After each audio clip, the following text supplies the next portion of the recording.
Hi guys, welcome to today's video. Tactical Frog, what an unusual name. Paying homage to a brand which was a bit of a cult status. So what a weird amalgamation, weird name. There's a few very odd things with this watch. There's a few deal breakers for some of you maybe. I'm going to cover all that in this video. It's a lot to discuss. Let's get cracking.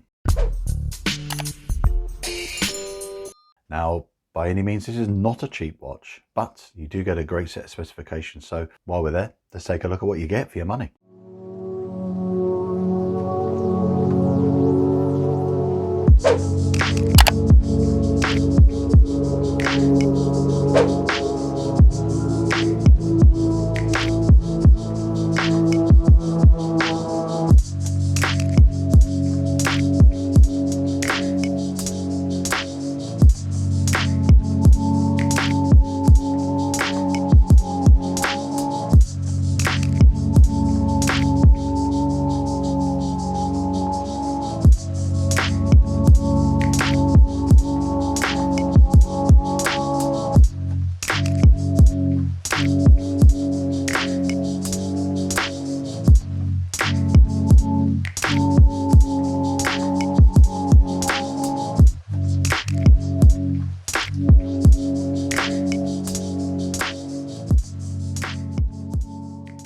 I've got a lot to talk about with this watch. This is a very complicated situation.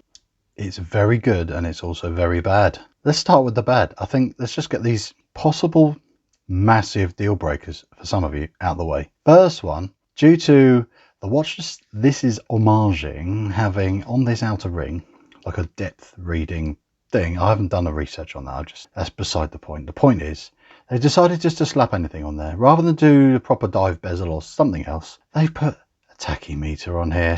A tachymeter on a dive watch. I know someone out there is going to say, well, actually, it does have practical uses. But I just know it doesn't. It's stupid. It's wrong. I'm sorry, but all this thing going on around here, 5, 10, 15, etc. But that doesn't move. Nor does the loom pip. A pointless loom pip. Which is badly filled, by the way, as you can see. It's so annoying because the bezel feel is gorgeous. It's got a nice amount of resistance. You feel every single click, but it's bloody useless. It's just something to fiddle with, I have to be honest with you. But it looks great. Don't get me wrong, I never actually use a timing bezel that very much at all. Maybe when I'm cooking or the time how long my egg has been boiling, but I don't know. It's pointless. That's the first major bugbear. Second thing, a lot of you are going to go Tactical Frog. Ridiculous name. I would partly agree, but I've heard a lot worse. I can't decide either way if I love it or hate it. It's a bit of a Marmite name. It's better than a lot of other names like Chlamydia, Felida, things like that. It's just pointless. Stupid. Tactical Frog. They're trying to link it to something that is sounding cool, but it just isn't, to be honest. I'm being harsh because this stupid tachymeter in this pointless bezel has annoyed me. Next thing which is going to annoy many of you is look at this first link here. First of all, it's quite stiff, but look how thick it is. And look how thick it is compared to all these other nice slim skinny little links here. So when you put it on your wrist, my 7-inch wrist is to give you the idea of how it fit the average man. What you often get is you can see the thickness of those first links as it conforms around your wrist. And I just think that looks a bit ugly. But then you know what? It's extraordinarily comfortable.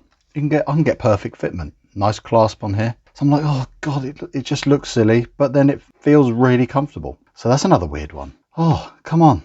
It's just up and down this watch. It's all over the place. I just think it could be so much better. And then the AR coating is quite strong. As you see there, it's a very thick blue colour. I went for blue because I love coral blue as a colour. There are loads of colours available.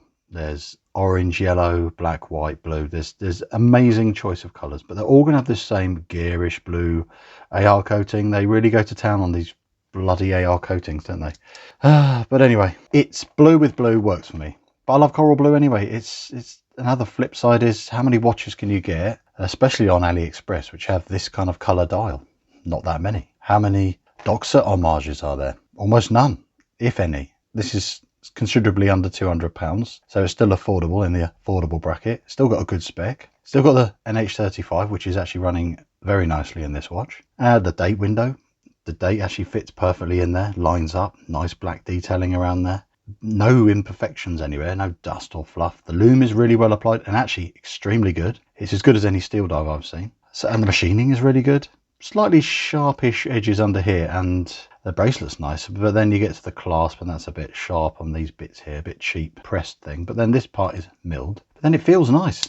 All the actions and the adjustments are really smooth and nice. As a version 1, they've done really well, but the thing that's just annoyed me too much sometimes, on and off, depends what mood I'm in, is this stupid bezel. The only time I actually remember going to get this watch really wet is when I'm hosing the dog off, which is quite frequently. It's far too much fun.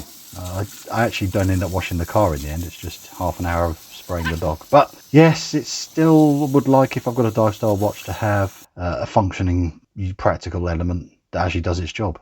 Then you jump into the machining, brushing, I mean, on that bezel. It's beautiful, really smooth. Same with on the case, bracelet, it's all really smooth. I like this sort of faux beads of rice part. They're not individual pieces, that's just like one formed link in the middle. Just technically a 3-link bracelet. Yeah, it's a weird one, this watch. And you know what? Is the icing on the cake for blooming annoying is I just bought this watch. As soon as I saw it, it was just popped up when I was browsing AliExpress, as I always do. And I bought it, and a few days after it arrived, I saw a community post from a company that specializes in selling these called Watch Dives. I bought it from AliExpress. And they said, oh, we're just doing a survey for version 2. What do you think about these design options, and including basically a much better, more practical use of bezel? And I was like, I messaged them straight away saying, you've just released this and you're already talking about version 2. I've just bought version 1, and if I'd have known it was going to be potentially a close gap between 1 and 2 with a few nice upgrades, I wouldn't have bought this one. So I'm a bit annoyed. You know, I hate it when people do that. They release a watch, people like you and me, we buy them, I review it, I criticize these things. They go, oh, we've got feedback from these watch reviewers, so what we're going to do is we're going to change all these things, and then we're going to release a version 2, and then all those people we've just annoyed that have bought version 1, we'll forget about them. But I shall not be forgotten. You got the idea. I'm a bit cross. Up and down emotionally. It's a roller coaster, this watch, because I really like it. I've enjoyed wearing it. It's fun, joyous colours, comfortable cushion case. Was that a tonneau? No, it's a tonneau case. What am I on about? It's very retro, very 70s. It's going to be an acquired taste. It's got a frog on the dial. It's bright blue, and it's garish blue AR coating and a pointless bezel, and way too thick first link here. And also, you can't change the straps. I've tried to put one of my straps on it. The end links are so tight in there, it's almost impossible to get another strap in there. I tried and I tried again, and it was so very tight. I know some people have squeezed their new tactical frog on a new strap, but I'm not brutalizing my beloved straps just to get it on. So I'll stick with this reasonably pleasant yet awkwardly designed bracelet. So I don't know what else to say about this watch other than what you've seen. I've talked about everything. Mainly it's annoyed me, but I really like it. Very confusing. Bit like me, generally. Confusing. Anyway, thanks for watching, guys. It's been fun reviewing this weird, stupid watch. But anyway, bye for now.